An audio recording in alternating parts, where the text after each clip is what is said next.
Bonjour à tous, je ne vous représente pas, nous nous sommes déjà rencontrés hier à distance.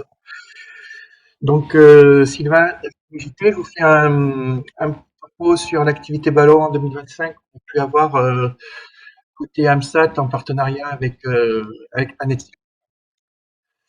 Si tu peux avancer, Christophe. Voilà, donc comme chaque année, je fais un petit rappel réglementaire sur l'activité ballon. Je vais vous faire un petit retexte sur un ballon balise qu'on a lancé au mois de juillet l'année dernière, qui a été très intéressant car on innovait un petit peu en termes d'activité radio amateur et expérimentale avec une base 10 gigas qui est montée à plus de 30 km. Et on terminera par une petite question ouverte sur les pico-ballons qui commencent à envahir un petit peu le ciel mondial. Pour voir où est-ce qu'on en est un petit peu en France, surtout d'un point de vue réglementaire, avant de se lancer en mode expérimental, car ça serait quand même assez malheureux qu'on soit à l'origine d'accidents ou d'événements graves qui sont mal cadrés parce qu'on est un petit peu en retard sur la France. Voilà. Donc sur le petit rappel, l'aviation civile publie un règlement en vigueur qui est applicable en France pour les objets volants et pour les ballons. Donc on rentre dans la catégorie des ballons libres à gaz. Ballons libres veut dire qu'ils ne sont pas contrôlés, ne sont pas pilotés. Les ballons libres non habités aussi. On pense aux montgolfières, mais sans nacelle à ce moment-là, parce qu'on peut avoir des ballons libres habités, que sont les montgolfières. On rentre aussi dans la catégorie de 0 à 4 kg tout compris. Pourquoi? Parce que faire plus gros, ça devient dangereux et en termes de coûts et de moyens, ça devient quand même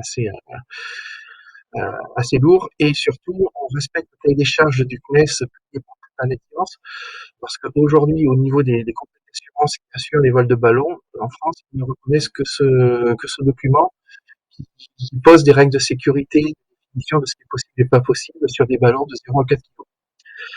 Il n'a pas valeur réglementaire, mais pour les assurances, c'est ce qui est appliqué. Donc ceux qui font des ballons, on va dire un peu originaux, qui ne respectent pas ça, quand bien même qu'ils arrivent à trouver un contrat d'assurance qui les couvre, ben, s'il y a un pépin, ça posera des soucis.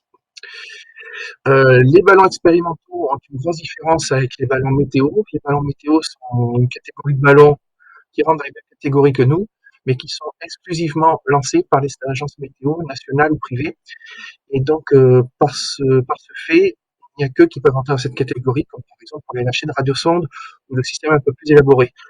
Le défaut qu'il y a derrière, c'est qu'il y a des amateurs en France qui relancent des radiosondes récupérées sans rien d'autre, en pensant que, à l'image des météo, bah, c'est la même chose. Bah, s'il est prouvé que la radiosonde qui a été relâchée ne vient pas de Météo France ou d'ailleurs, bah, ça pose problème aussi en termes réglementaires.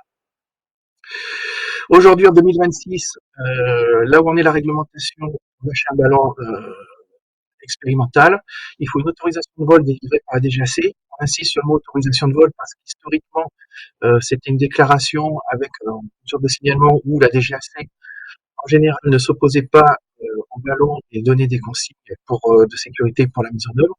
Aujourd'hui, c'est vraiment une autorisation de vol et c'est très formaté par rapport à ce qui nous est adressé. C'est-à-dire que systématiquement, on a un inspecteur de la navigation aérienne qui envoie un mail au responsable du vol qui lui donne explicitement l'autorisation de lâcher à telle heure, telle heure, telle heure, les consignes respectées comme prévenir un aéroport au hasard ou d'autres utilisateurs du vol, ou des préconisations sur des zones qui ne sont pas autorisées pour les décollages de vol ce qui fait que ça peut occasionner des refus pour des raisons d'horaire, pour des raisons de proximité de sites ou d'aéroports, etc.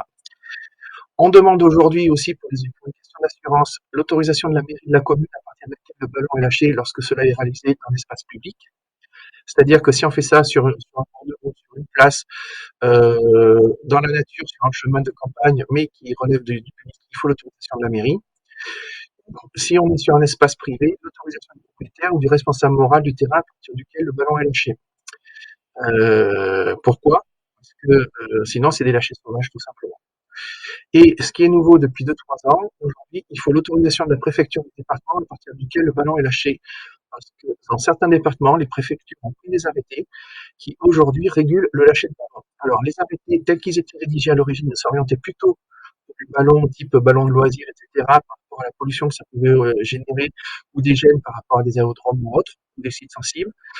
Aujourd'hui, les préfectures ne regardent pas si c'est un ballon ludique ou si c'est un expérimental. Si l'arrêté est pris, il faut cette déclaration et l'autorisation de la préfecture.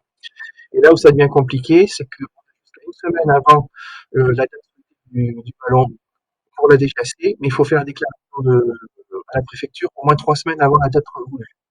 Et quand c'est un ballon expérimental, la préfecture demande l'autorisation de la DGAC. Donc, ce qui veut dire qu'on va demander à plus d'un mois en amont lorsqu'on est concerné. Et la tendance donc la réglementation sur les préfectures vient du fait qu'il y a des associations écologistes qui ont demandé tout ce qui était lanternes chinoises et ballons festifs de le réguler pour éviter l'abandon de déchets dans la nature. Donc du coup, ils font une sorte un petit peu de pression sur les préfectures pour qu'elles prennent des arrêtés. C'est pour ça qu'ils sont un petit peu décrochés de cette réalité, mais en fait, il faut ce document pour être couvert. En 2026 toujours, il faut 2 assurances pour lâcher un ballon, quelle que soit sa taille. Une assurance responsabilité civile pour tout ce qui se passe au sol avant et après le vol, et une assurance risque aérien pour tout ce qui se passe entre le décollage, c'est-à-dire quand le ballon n'est plus relié au sol, et son atterrissage, quand il revient sur le sol, il touche le sol. Tout ce qui se passe entre les deux n'est plus couvert par la responsabilité civile, donc il faut vraiment 2 contrats d'assurance distincts. La DGAC n'est pas habilitée à vérifier si vous êtes titulaire de ce contrat. La préfecture non plus. Par contre, quand vous faites les déclarations de demande d'autorisation de vol, vous vous engagez à être titulaire de ces contrats. Ce n'est pas explicite, mais c'est sous-entendu. Donc, si vous n'êtes pas titulaire des 2 contrats et que vous lâchez un ballon, ben vous n'êtes pas couvert et l'autorisation peut être caduque avec toutes les conséquences que ça peut avoir. Si tu veux passer à la suivante. Du coup, je vais parler de ce ballon là du mois de juillet. On en a fait. C'était une expérience originale qui a été coportée par le Radio Club FLKMH de l'école d'ingénieurs de Limoges et avec Jean-Paul F5AYE. On était parti lors du rassemblement de CJ, qui est devenu à Perral-Château depuis 3 années, de l'idée de faire des mesures anti-giga en altitude moyenne, c'est-à-dire pas en satellite ni au ras du sol, et voir qu'est-ce qu'on pouvait obtenir comme résultat avec une balise au niveau national et ou européen. Et l'autre aspect expérimental qui a été embarqué était un module LoRa PRS 433, un TTGO de tête, c'est un prix d'ailleurs, qui avait été bricolé par plusieurs radioamateurs locaux pour que le GPS soit débridé au-dessus de 1000-9000 mètres d'altitude. Donc on voulait valider cette fonctionnalité pour du coup que le module soit utilisable pour des expériences futures en ballon. Et ça a été validé. C'était bien comment ça s'appelle, un ballon. Je pense que ça, c'est un copier-coller malheureux, le petit paragraphe du milieu. On va oublier. Non, reviens en arrière, pardon, Christophe Lamas. Les autorisations obtenues, on a fait le choix de lancer le ballon depuis le sommet du Puy de Dôme, donc en plein cœur de la France. L'énorme chose sympa, c'est que le cadre est magnifique, surtout en été, magnifique ciel bleu et tout. On pensait que ça allait être paradisiaque quand on était au bord de la plage et puis avoir un petit peu de monde qui aurait assisté volontairement au relâché parce que c'était pas une manifestation publique et tout. Donc, vous allez voir que c'était pas le cas. Donc, il a fait l'autorisation du département du Puy-de-Dôme, qui est propriétaire du terrain et qui nous a fourni un accès avec le train au sommet du Puy-de-Dôme gracieusement. Une vingtaine de billets offerts. 15 € le billet, c'était pas négligeable. On a eu la mairie d'Orsine, parce qu'on était quand même sur un espace accessible au public, qui nous a donné l'autorisation. L'armée de l'air, parce qu'ils ont un site émetteur radio qui est installé sur le sommet du Puy-de-Dôme, qui est à peu près à 50 mètres de là où on a chez Ballon. Et on a eu une autorisation spécifique de l'atelier industriel aéronautique de Clermont-Ferrand, du ministère de la Défense, parce que c'est un site particulier où ils font beaucoup d'exercices et de manipulations sur les engins aériens de l'armée de terre et de l'armée de l'air. Ils font des maintenances sur des moteurs, des systèmes et tout. Ils ont une certaine autonomie pour les vols. Donc il y avait cette autorisation spécifique en plus. Et la DGAC qui, d'une manière classique, donnait l'autorisation de vol un peu n'importe où en France. Voilà, tu peux passer. Donc le lancement, comme vous voyez, il faisait un ciel magnifique pour un 19 juillet. On avait une vue d'à peu près 50-60 mètres. Il y avait quand même des petites percées de temps en temps, on voyait un petit peu le ciel bleu. On avait tous sorti les doudounes. C'était super, c'était un petit peu en mode camping amélioré. Là, vous allez voir donc un petit peu plus de sur les photos. On avait une station 10 gigas qui était portée par le Radio Club de Clermont-Ferrand F4KL double. F4KOA s'était occupé de la partie réception SSTV, d'une liaison des câbles pour avoir des reports un petit peu partout en Europe. Sur la photo du haut à gauche, vous voyez qu'il y avait des petites percées qui faisaient un petit peu plus beau et un peu plus lumineux. On avait aussi un éditeur SSTV sur 144-650 qui nous a envoyé des images en direct. En haut à droite, vous avez un morceau de de l'intérieur du ballon. Le 1er bloc en polystyrène, c'est une radiosonde modifiée. Le deuxième bloc dessous, on voit une petite batterie bleue, c'était la base Giga qui avait été mise au point avec Jean-Paul. À droite, le petit émetteur SSTV, enfin, on voit comme petit morceau sur la photo. Et en bas, si vous voyez en bas à droite sur la photo, vous avez le grand émetteur du Pudom qui fait la radiodiffusion. Et juste au pied, on a tout un ensemble où il y a des systèmes d'émission de l'armée de l'air et aussi d'un laboratoire de recherche de Clermont-Ferrand. Donc là, si tout va bien, on va pouvoir déclencher une vidéo. Lucas, quand j'ai plus de retour son, voilà. Non, la vidéo a sauté, là.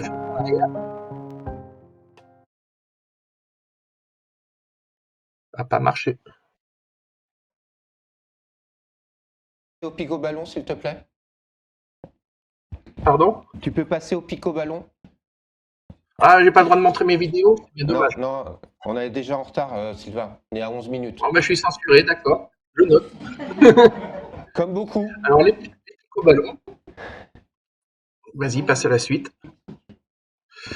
Donc, on a une pseudo-reconnaissance par l'aviation civile, c'est-à-dire que pour l'aviation civile, on considère qu'on rentre dans la catégorie des pico-ballons si on fait une chaîne de vol qui est inférieure à 50 grammes. C'est-à-dire qu'au-dessus de 50 grammes, on est dans les ballons légers, non habités et libres, et en dessous de 50 grammes, on s'assimile à du ballon de loisir. Les ballons d'eau de rouge font 3 ou 4 grammes, et du coup, il faut regarder ce que l'on peut mettre en gaz et en volume pour pouvoir lancer quelque chose qui va avec. La réglementation à appliquer, c'est que le ballon baudruche festif est une réglementation spécifique. Il faut que ça soit le ballon biodégradable, il ne faut pas qu'il y ait de contraintes de vols internationaux. Il faut une demande d'autorisation à la préfecture au moins 3 semaines avant de lâcher, quand c'est autorisé. Théoriquement, il ne faut pas d'éléments métalliques, pardon, pas de gaz dangereux, de l'hélium exclusivement. Il faut aussi des assurances correspondantes à l'activité. Alors là, la question qui se pose, c'est que j'ai jamais fait de lâcher de ballon festif, donc quelle est l'assurance qui couvre ce genre de choses? Et on a une petite recherche à faire. L'aspect de ne pas avoir de partie métallique aussi, c'est problématique parce que les montages que l'on fait en électronique, en général, il y a du métal dessus, ne serait-ce que pour faire une petite antenne. Si on met une petite batterie pour le système de transmission, bah, c'est du métal aussi. Si on met des panneaux solaires, en général, il y en a un petit peu aussi. Donc là, il y a quand même des interrogations qu'il faut qu'on réfléchisse, qu'on discute. Théoriquement, il faudrait quand même un réflecteur radar, parce que comme il y aurait des parties en dur, il faut pouvoir suivre au minimal la chose et regarder et protéger les avions. Il n'y a pas si longtemps, il y a eu un incident justement avec soi-disant un ballon festif de ce type, et que ça a endommagé la vitre du cockpit. Le ballon n'était pas reconnu comme un ballon expérimental. C'est-à-dire qu'il y a encore un petit flou là-dessus. Et après, il y a toute la démarche intellectuelle à avoir, gestion de l'énergie, d'expérience, portée, donc la sécurité aérienne, la portée des expériences, le planning de vol aussi. Théoriquement, ces ballons, au même titre que les ballons expérimentaux, ils ne devraient pas rester dans les zones où volent les avions ou autres objets. Donc il faut qu'ils montent au-dessus de 15 000 mètres minimum. Et la plupart des ballons, aujourd'hui qui circulent au plan mondial, ils se situent entre 5 000 et 15 000 mètres. Et ça, c'est un autre problème aussi pour la DGAC, parce qu'on n'a pas à avoir des choses comme ça qui volent dans l'espace aérien où il y a les avions. Et du coup, toutes les démarches des assurances que je vais évoquer. Voilà. Donc du coup, Christophe, si tu passes à la dernière question, la question est ouverte. Vous pouvez poser des questions sur cette présentation et tout ce qui pourrait contribuer à la réflexion ou à travailler sur ces micro-ballons.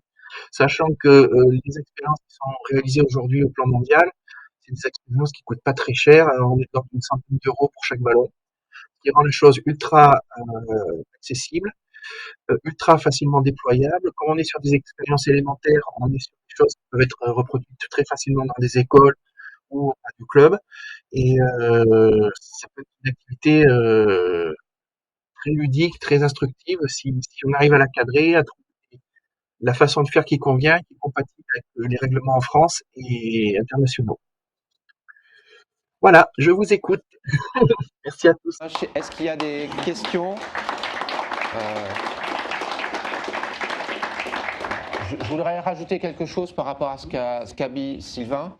En fait, la question pour les picopados a été, posée à la DGAC, parce qu'avec Sylvain, et notamment il y a un groupe de travail sur les ballons, on se posait la question de, justement, qu'est-ce que ça voulait dire? Quelles étaient les contraintes? Et en fait, en regardant et en ayant posé la question, la DGAC a mis sa position en disant moins de 50 grammes.